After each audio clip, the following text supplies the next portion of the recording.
and we founded the center in 2017-2018 academic year. So we're currently in our 5th year. And that means we're still in a stage of constant discovery, while also having established some solid principles. So we wanted to share some of these solid principles we learned in these 5 years. Before I share some of the valuable lessons we learned over the years, I'd like to show you a video that I believe provides a genuine glimpse into the daily atmosphere at Senbazuru ALC.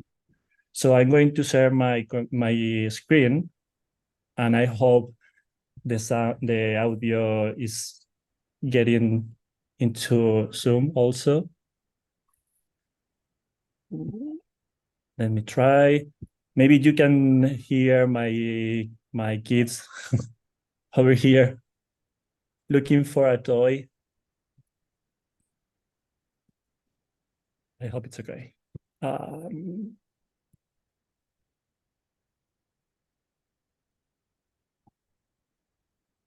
Here it is. Pícola, pícola, la piedra pico, pícola. Pícola más grande y la más pícola. Diablo italiano mientras pícola, mi hermano y con mi hermana. Pícola, pícola, pícola, pícola, la piedra pico, pícola. Pícola más grande y la más pícola. Y hablo italiano mientras pícola, mi hermano y con mi hermana. Pícola, cola, pícola, la piedra pico, pícola, piedra pico, pícola, más grande y la más pícola, más grande y la más pícola, italiano mientras pícola, mi hermano y con mi hermana. Pícola, cola. Pues amigos y amigas dinosaurias najudas, queda inaugurada la sala del tipo.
Well, I hope this 5 minutes video gives you an idea of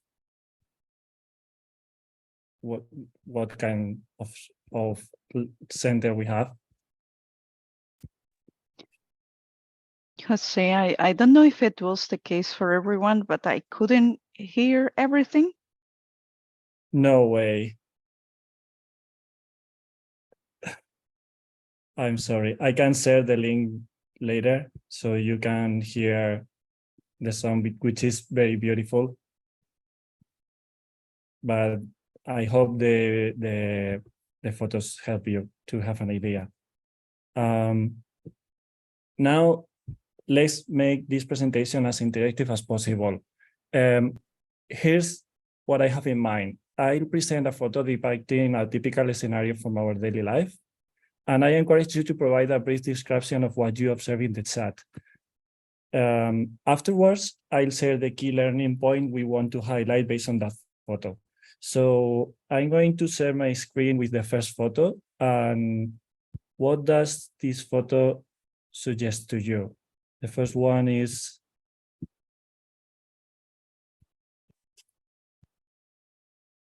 let me see. It's very small. Can you see the photo?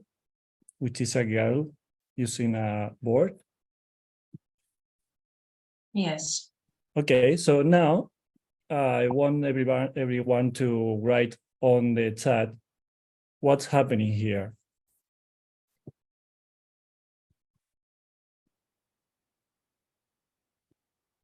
Or what do you think is happening here?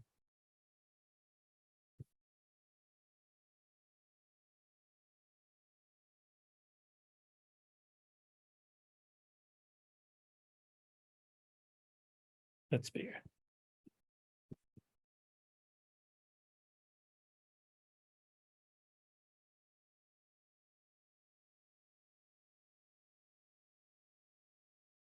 Some people said planning, set the week, board with in a question, collaboration, maybe she's organizing with tape, making some choices, classification, organization into categories, picking tissues from a tile, organizing something, playing with paper. Okay, there are some people here, two people in fact. The girl who have in the first plane is Mara, which is an 11-year-old girl organizing the personal board. The personal board serves as a tool for introspection and allow individuals to gain a better understanding of their intentions, talents, skills, and how they can contribute to the community. This first step we made every day is fundamental for self-directed learning. By making it visible on the board, we promote greater awareness and commitment to personal goals. Additionally, having it on display enables us to support them throughout the process, as goal setting is an inherent aspect of learning, even if not always overtly visible. However, we have encountered some challenges in this process. For example, one of the challenges we find is at times children tend to include the expectations of the adults. For example, it doesn't matter if the expectations of facilitators or parents, as their own, and they do it as their own intentions. It's relatively easy to identify such cases when a child expresses a genuine desire to play with clay, for example. We know in that case is a genuine desire.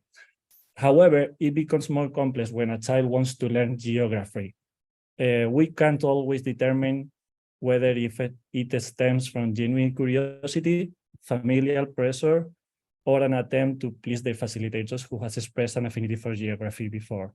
Nevertheless, we have observed that children with greater self-regulation skills are more capable of setting their own intentions. Additionally, we have identified other factors that influence the effectiveness of this process, such as communication abilities, prior knowledge, the cultural context of the family, and involvement in non-formal or complementary education activities. Because some of the intentions are or come from other parts of other activities, not only in the Agile Learning Centers. In conclusion, we have learned that the role of the facilitators is crucial in accommodating the diversity, because without the proper guidance, disparities can widen between those with higher self-regulation abilities and those with less. The children who we identify the children with lower self-regulation abilities have a lot of difficulties with the personal board. And sometimes they don't know what they want. So maybe their personal boards are empty or are with some intentions that are not very genuine, not very from the inner person. Now let's move on to the next photo. And I encourage you to ask some questions at the end from this every block.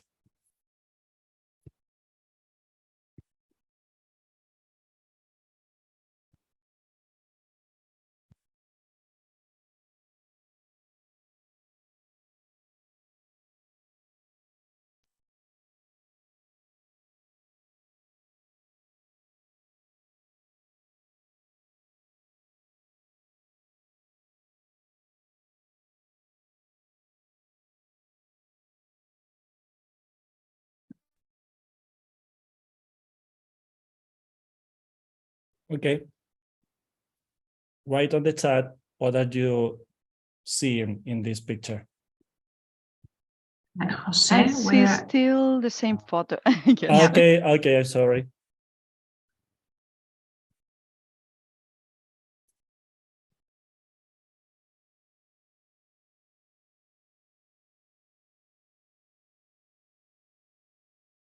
You should be seeing 3 children playing with math. Is that right? Yes.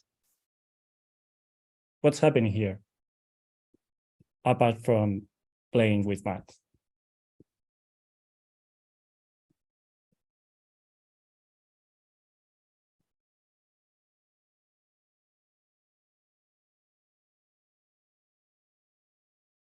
They are learning about the weather. Sorry, I will write.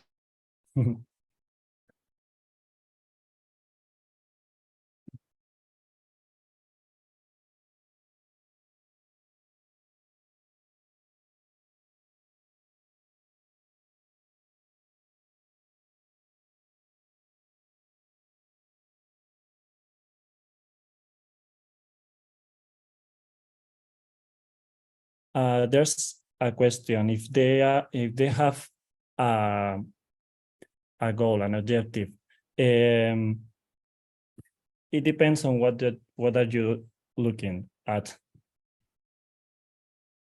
The picture means different things for everyone,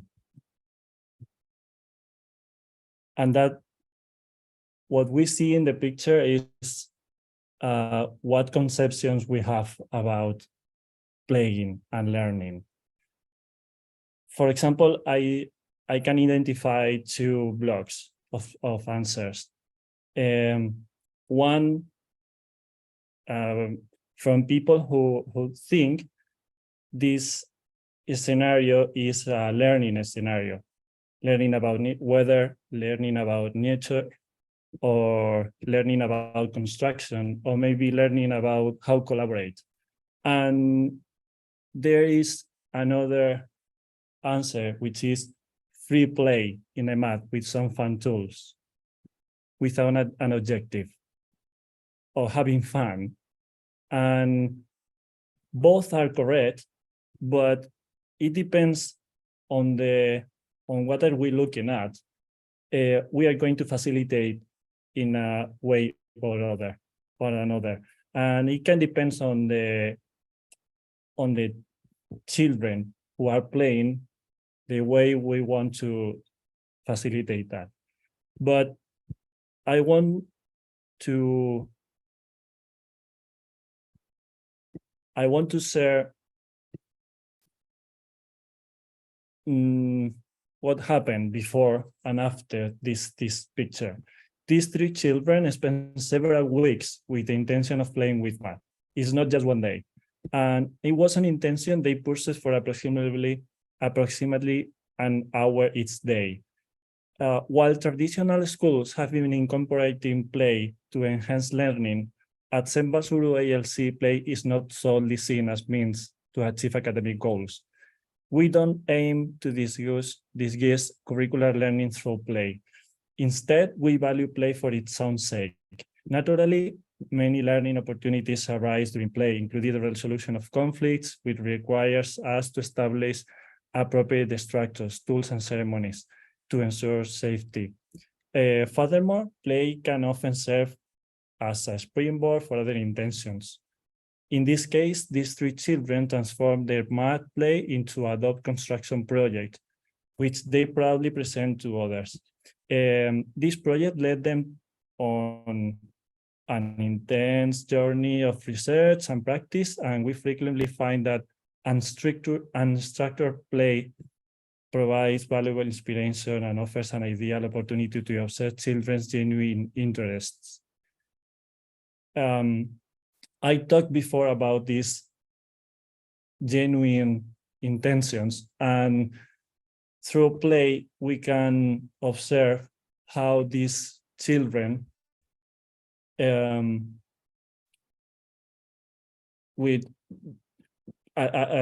like these three children are this kind of children that wants to play every time.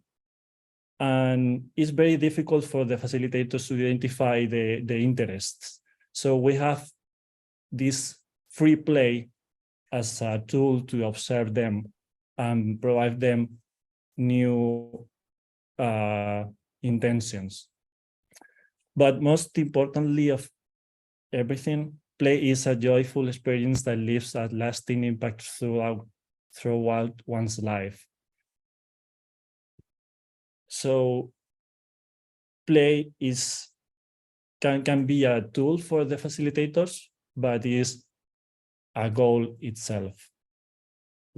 And everyone play in Senbazuru. We call it the infinite play. And the last photo I want to share with you is some of them learning math.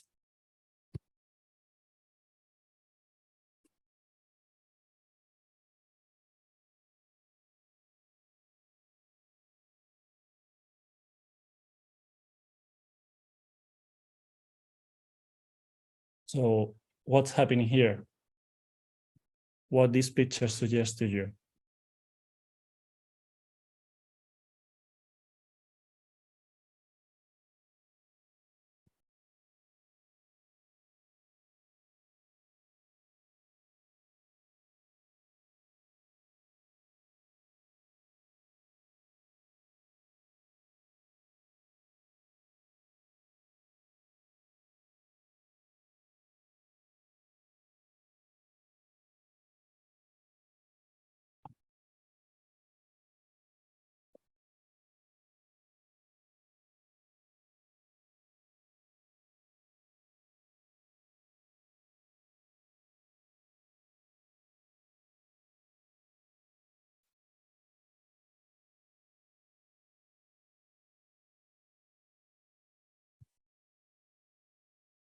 Okay, we have some answers. People who thought they are drawing, other people who think they are with a hands-on math exploration with this construction game.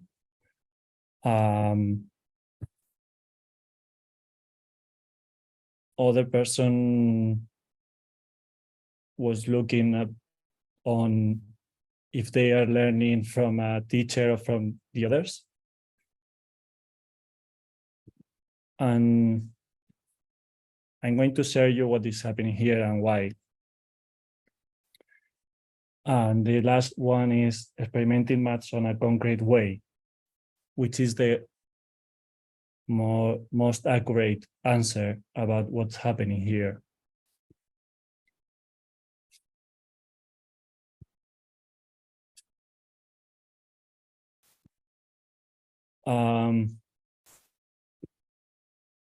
They were using Cuisinart regletas. I don't know the name in English.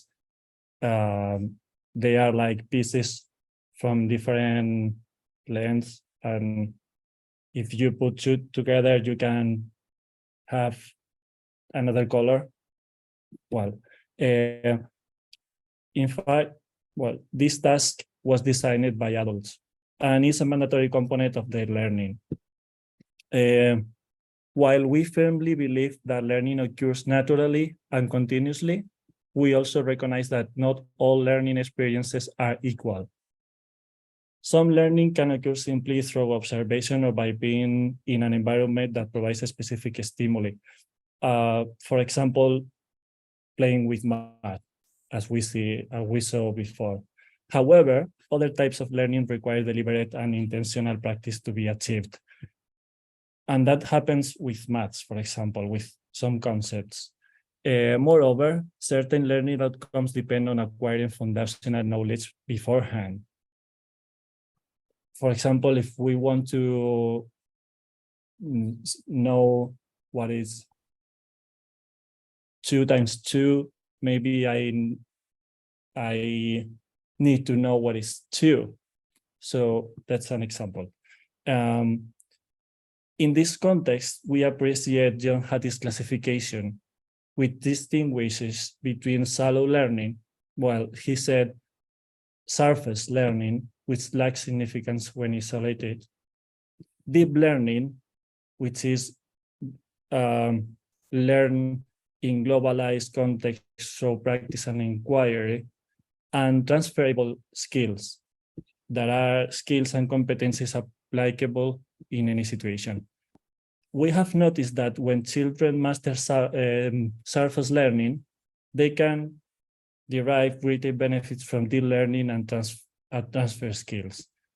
Consequently, we have implemented a minimal and non-invasive curriculum that we address in small groups at various times throughout the day, considering its child's age and maturity level. So, well, this is the end of my presentation. I hope it provides you with a glimpse into the world of Senbazuru ALC, and let's make some questions and answers. Thank you very much, Jose. Let's activate then the chat, I would say first, maybe by voice, like anyone who wants to launch a question, just do it. I see Agnes. Oh, it's a mistake. Okay. So any question?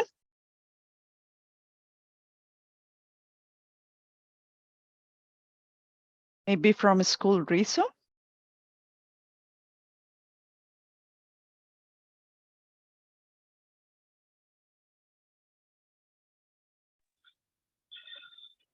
Hello, Liliana. Hi, all. I'm in the car. I'm in the traffic jam, so I'm not always in the possibility to type. Thank you for your presentation, Jose. I loved the idea that you mentioned that not all learning experiences are equal, but so I'm wondering, how do you blend aspects from learning science that this is how I learn in the most effective way, with still giving students the freedom? In my mind, that's a conflict, or isn't it? Thank you for the question, Josh. It's one of the hugest conflict we have every day. And it's one of the topics we discuss in every meetings between the facilitators. We decided to create a minimum curriculum. So that helped us to know, okay, if they don't get this topic, we have to provide it to them. So we separate children in small groups to provide them these topics, this content, and the rest of the time they are free to learn the way they want. But as I said at the beginning, not all the children learn the same way, and they don't have the same self-regulation skills. So if we detect a child with less self-regulation skills, we can offer him more or her more content. Only if that is letting him behind the others, or if I identify one of the kids want to make some science experiment and they need previous science content, I'm going to offer to him or to them. But it's very difficult, that decision. So we discuss each case in our meetings to get a balance between freedom and instruction. But nowadays we know this combination of direct instruction of some content with inquired learning is the best way to learn. Yeah, thank you for the answer, Jose. Thanks, Jos, for your question. I actually have one, and it's related to self-regulation. It just makes me think, Jose, that potentially not all schools or ALCs are, or not all kids are ready for ALC schools. And I wondered your opinion there.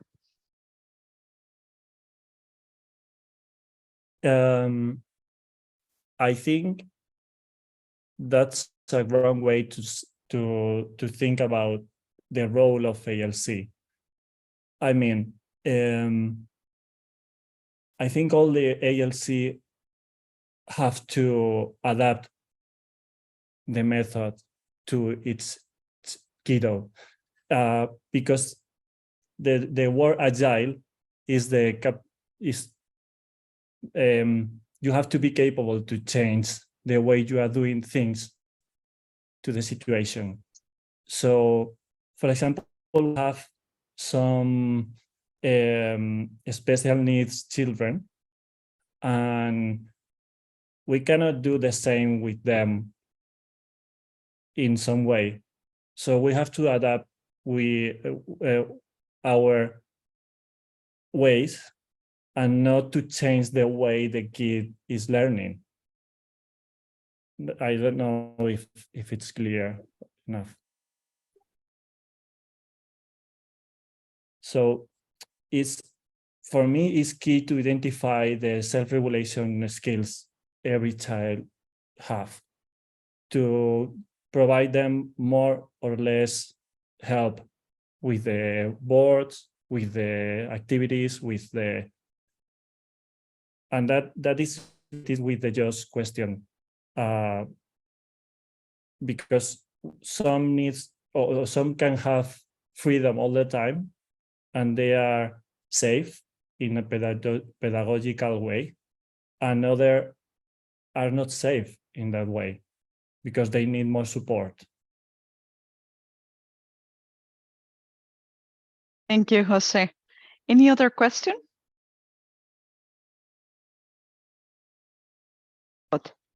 Yeah. Yes. Oh, sorry.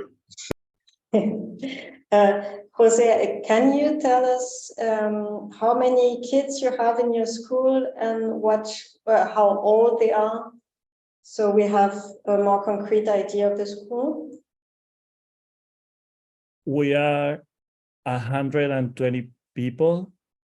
20 of us are adults and 100 are children. And they are from 3 to 12 years old. Many times mixed in different activities.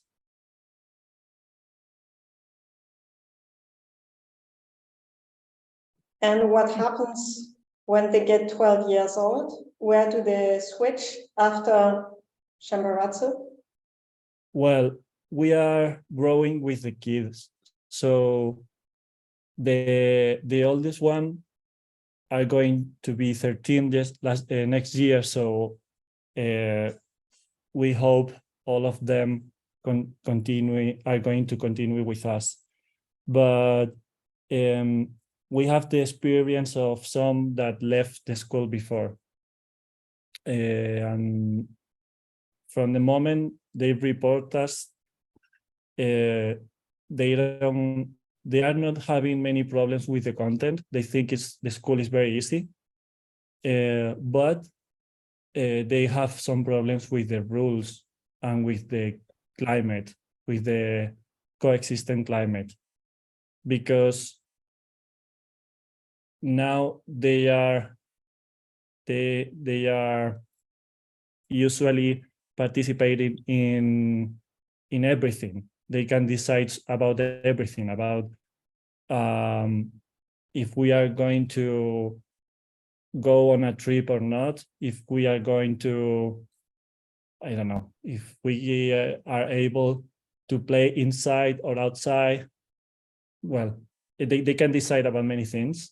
And when they go to a conventional school, they cannot decide about anything or about a little things. So yeah, that's our experience. I don't know what's going to happen with this 12 years old kiddos when they were 18 and they went to the college, but we don't know how it's going to be the college in 6 years. Maybe it's going to be very different. So we want people who are able to adapt very fast to the changes. It's very as the life we are living now, with changing all the time.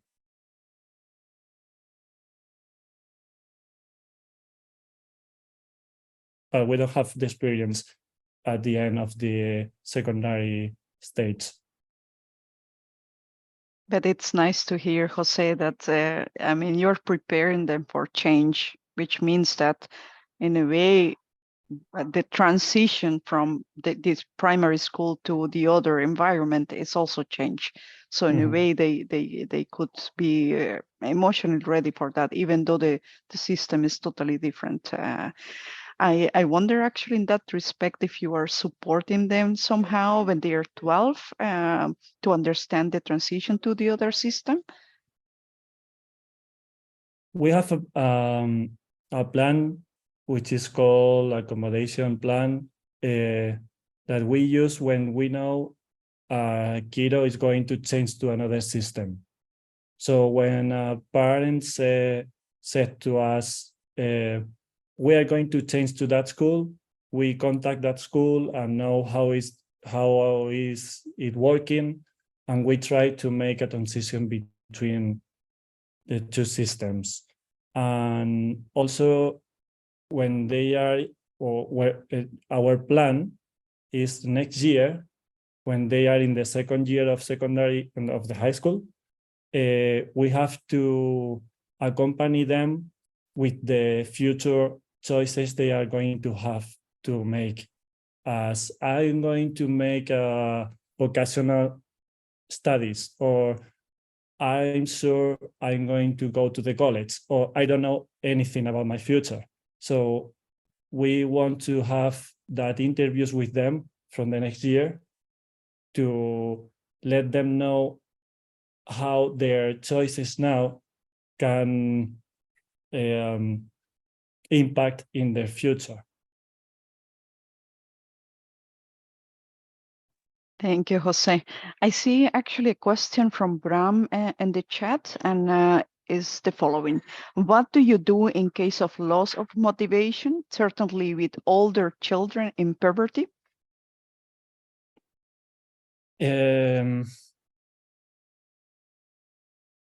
Well, I am with the children who are in puberty. I am the facilitator of the oldest.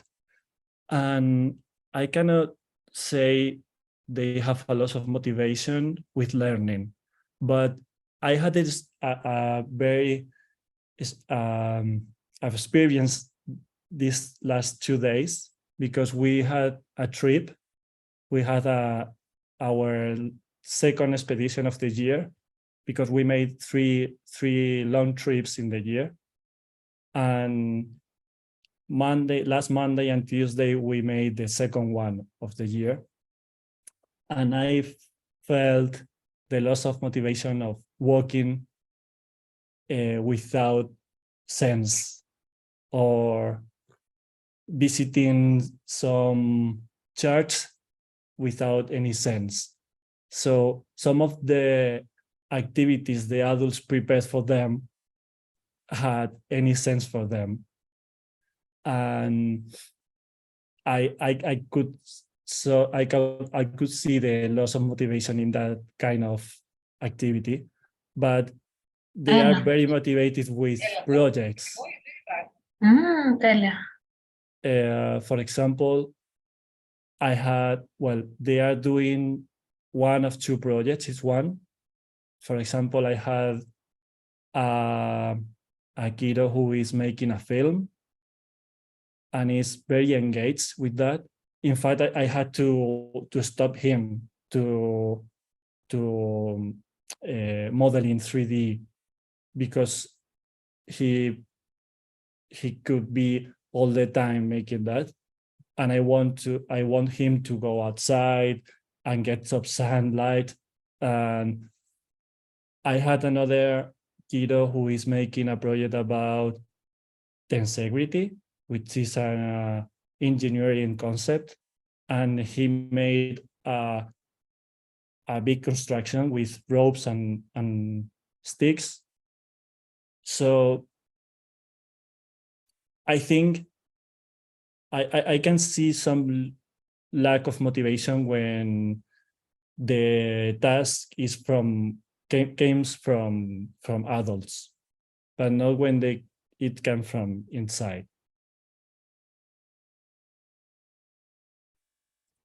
And some of the activities are mandatory, as I said before. So if it's mandatory, I try to explain them what is the goal and try to explain everything, try to be as transparent and as I can. And that's right. And I mean, the loss of motivation is not bad also. I have to accompany that and try to tell them, okay, I can understand you, because sometimes I don't want to do things. So I can see what are you feeling now. So it's try to guide the emotional part of that loss of motivation. Thanks, Jose. We have another question in the chat. Probably you can also read it, but I will read it here. How can we guide the student in knowledge you don't have as a coach? I don't have, or I have a little knowledge about all we can find on internet or in everywhere. One of the things we do at the beginning of a project is go to the library. It's the first thing we do when we start a project. We go to the library together and find at least 5 books about that topic. From those 5 books, we choose 3, the best ones, and then we look for the information on internet. And at this, we find at least 5 web pages, and we choose 3. And then they know, at the end of the project, they know much more than me about a topic I didn't know before. Sometimes we need an expert advice, so we can contact with someone who is expert in a topic. Many times I learn at the same time with the children, so I am a learner also. My role is to accompany with the process. I have the expertise of how to plan in, how to look for information, how to choose reference which is better than the other, but I don't know about many topics, and it's not my goal. It's actually beautiful to hear that you are considering yourself a learner, and that is how the kids see you, because that is, motivating them even to learn even more. Anyway, for example, about this, I'm in a group of, I think I am a student of English in my center. I'm a student with some of them who are much better than me. So I go to an English class with Justin as a facilitator, and I made the same activities as the others. So the only difference between us is I am 39 and they are 11 or 12 or 9. It depends on the level they have. That's super nice, Jose, because it's really like, preaching what you are, I mean, they are learning what you are doing also, right? So amazing. Yeah. I see another question in the chat. I see one from, let's pass to Juan. How do you assess students? Do they expect a grade? And is there any extrinsic motivation to complete an assignment? I want to go to the point of how to assess knowledge if the student has perhaps not put effort into the task. Well, this is a very complex question, and I'm going to start with the SS part. We use a lot of assessment tools, but every tools comes from observation. So we use the tools as a guide for observation, what is happening. We can check if they are getting some skills or some abilities or some content. And with that observation, we can identify if they are having problems with some content or with some competence. This is the first part, the assessment who comes from the adult, from the facilitators. Also, they participate in the creation of the assessment tools. For example, last week, we co-create a self-assessment script. I think that's the name, with the kiddos of the secondary stage to assessment the next project they were doing. So they decide at this point of the year what kind of things have to appear in my project. Now, when I made 7 projects before, so what have to be new in my new project, because I'm learning. So it means that I have to have some different things. So we co-create with them the tools, and at the end of a project, for example, not at the end, when they are finishing the project, we make a meeting with all the kids, and we all assess each project together. So they can give them feedback. They can give each other feedback to how the project is related with the criteria we decided at the beginning. And they have 1 or 2 weeks to make changes before the presentation, after that assessment. And at the end, when they present the project, all the children give them feedback according to the feedback they gave in the first time. So we can check if they made the changes or not, and we can discuss why they made it or not. And what else? We don't give them any grade. We only use with them not only qualitative, but the quantitative feedback is not a grade. It's more like a tool to have a discussion. For example, if I say, okay, in this scale of 4, you get a 4 in communication skill, for example, and we discuss why. And that's the best part, or that's the useful part. I say, okay, you are in the 4, what do you think about? And he said, no, I'm thinking I am in 3. okay, why do you think you are in 3? And we make some observations, some qualitative observations about this dialogue assessment. So the grading is not the extrinsic motivation, but I can feel extrinsic motivation because they want, sometimes they want to the others liking the project. So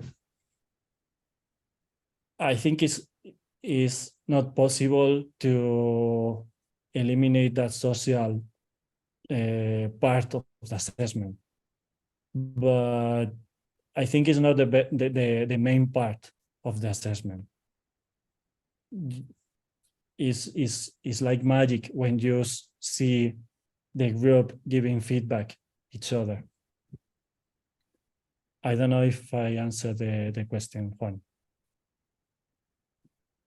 From my side, I think so, but I don't know, Juan, what do you think? Do you need any clarity?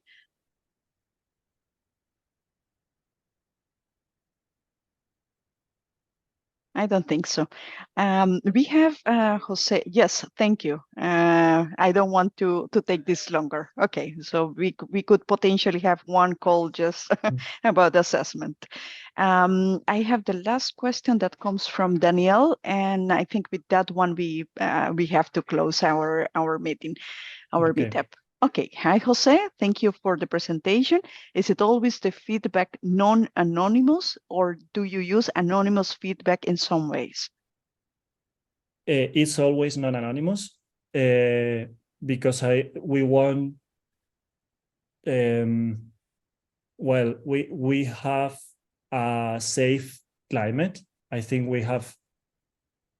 we want to have or we want to create a climate with this safety for everyone, and everyone can say anything they want. And it's not, well, it's not going to, when I assess, I'm not judge the other person. I am just giving information about what he's doing. So this is necessary to give them some communication skills to give feedback. And as a facilitator, I give feedback about the feedback. So I need to see who is giving feedback, which kind of information is given to the others, and help them with that. We also, well, we only use anonymous information with conflicts. When a person needs help to solve a conflict, and he or she doesn't want anybody to know about that, only the facilitators. We have like a mailbox, and they have the opportunity to send a letter to the facilitator to get some help. But in the other activities, we use non-anonymous feedback. Thank you very much, Jose. Well, it's 6 o'clock, and to honor our time again, let's close the meeting. I'm very happy, Jose, to have you here, also Coco. And yeah, I mean, I would say thank you very much to everyone, and you will get the recording at some point soon. Don't forget to just every 2 months actually to join us. We will be having the next time Dune, the organization, the cooperative Dune, and the meetup is already in our Eventbrite. So we will continue this learning process that it's so nice. Thank you very much, Jose. Thank you, everyone. Thank you, Coco. Thank you. Thank you very much, everyone. Thank you, Lily.